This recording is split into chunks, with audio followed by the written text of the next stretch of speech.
In 1820, a Danish physicist named Hans Christian Ørsted flipped a switch and made an accidental discovery.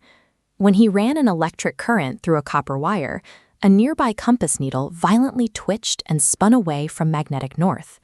Moving electric charges generate invisible magnetic fields in the space entirely surrounding them.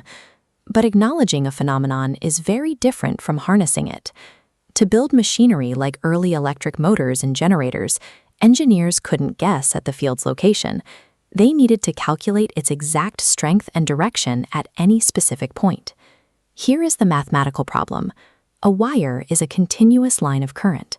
To measure the magnetic field at one spot, every piece of that twisting wire sits at a different distance and angle relative to your target.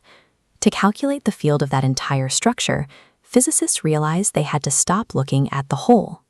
They needed to break the wire down into its absolute smallest microscopic ingredients.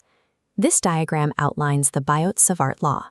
Instead of tackling the whole wire, this equation calculates the magnetic field, labeled dB, generated by just a tiny sliver of wire, a piece we call a current element.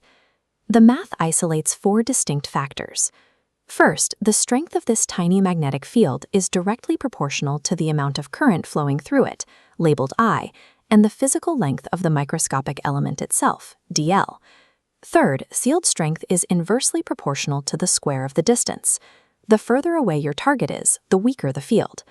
Finally, it depends on the angle, theta, between the current's direction and the line connecting to our point. Once you have the mathematical strength, you need the physical direction, which follows the right-hand thumb rule. If your thumb points in the direction of the current, the natural curl of your fingers shows the circular path of the magnetic field. The Biot Savart equation provides absolute mathematical clarity, but only for a fraction of a millimeter of wire at a time. To map a real-world wire, we rely on the calculus of integration. This is the process of adding up millions of these microscopic magnetic contributions to determine the total field of an entire wire. Take a basic long straight wire. By integrating all the tiny elements along its length, the math shows that the total magnetic field forms perfect concentric circles wrapping around the conductor.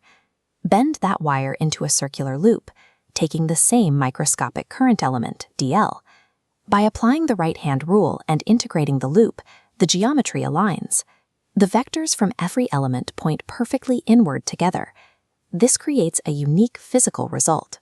All those individual vectors converge, creating a highly focused concentration of magnetic force slicing directly through the center of the circle. Integration transforms the Biot Savart law from a microscopic rule into a practical tool for mapping the field of any physical shape a wire can take. Because we know exactly how these microscopic blocks add up, we can sculpt custom magnetic fields for highly specific technologies. Consider an engineering challenge, creating a region of space where the magnetic field is perfectly uniform, with no weak spots or variations. The solution is the Helmholtz coil, two identical parallel circular coils. By spacing them exactly at their radius, the fading field of one coil compensates for the other. As these bell curves overlap, they cancel out, leaving a flat, uniform magnetic field in the center. The Biot Savart law proves that the invisible forces of the universe follow a predictable geometry.